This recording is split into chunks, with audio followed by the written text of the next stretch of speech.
La deuxième chose, c'est venu rapidement qu'il y avait un appel. La vie du missionnaire, une école de formation, une exigence de consécration, un sacerdoce, un terrain de manifestation de la puissance de Dieu. N'est pas missionnaire qui veut, mais qui est appelé. C'est ce qui est ressorti du partage d'expériences sur place à Kouria, du missionnaire Daniel Idogo. L'homme de Dieu a retracé les quelques pans mémorables de sa vie de missionnaire à la jeunesse évangélique venue du Burkina en cette soirée du vendredi 23 août 2024. Je voudrais dire qu'en quelques mots, la vie du missionnaire commence d'abord par son appel. Et l'appel compte beaucoup pour tout missionnaire.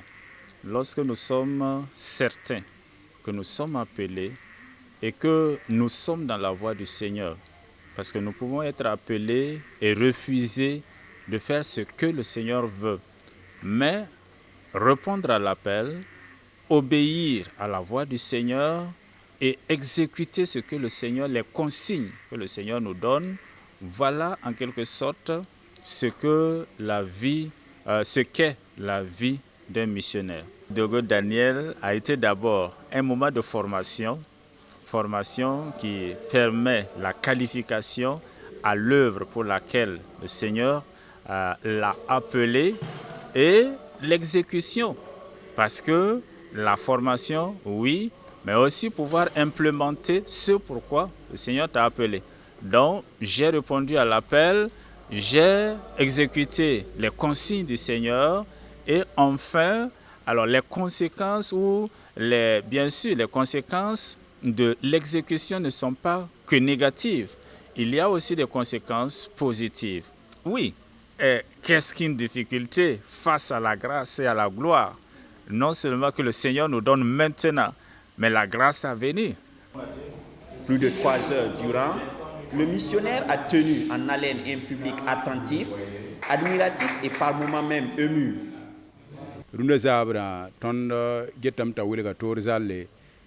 C'est une soirée spéciale parce que nous avons la chance d'écouter le témoignage de l'œuvre du missionnaire, de sa jeunesse jusqu'aux circonstances de sa venue ici en Guinée-Conakry. C'est un témoignage puissant et touchant. À travers les explications, on est certain que c'est la main de Dieu qui a frayé le chemin pour son installation ici. Et le fait qu'il soit resté inébranlable malgré les difficultés et la souffrance qu'il a rencontrées invite tout un chacun à demeurer ferme, car actuellement son témoignage glorifie Dieu. Sincèrement, ce témoignage que j'ai écouté m'interpelle à soutenir les missionnaires par des prières, financièrement ou de quelque autre manière que ce soit.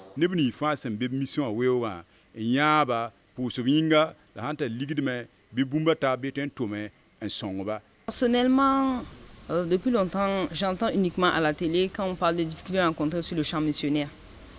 Et c'était une première fois pour moi d'écouter vraiment et de vive voix quelqu'un raconter ce qu'il a vécu, les difficultés qu'il a rencontrées sur le terrain. Voilà.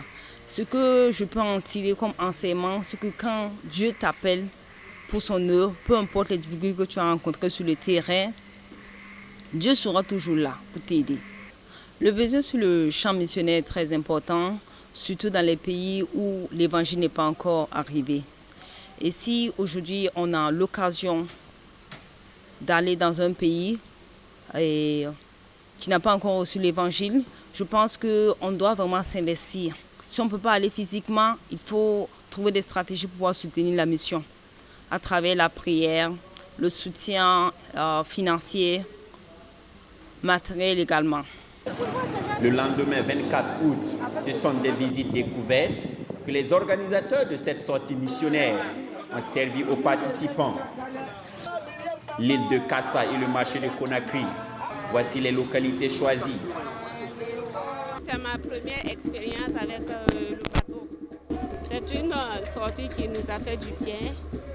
Et, on a découvert plein de choses. Donc on dit merci à Dieu. C'était pas, ça faisait peur, mais avec Jésus, on s'est laissé aller et puis ça s'est bien passé. Cette visite est vraiment une découverte et en même temps un canal pour nous en tant que chrétiens de savoir la grandeur de notre Seigneur Jésus-Christ. Parce que nous avons vu chose de spécial dans cet après-midi. Ces étendues d'eau, nous au Burkina, nous n'avons pas l'habitude de voir ce genre de choses. Et lorsque nous avons découvert ce genre de choses, nous comprenons vraiment que notre Dieu est grand et que tout a été créé par lui. Et nous sommes contents de savoir que c'est lui le maître suprême de toutes choses.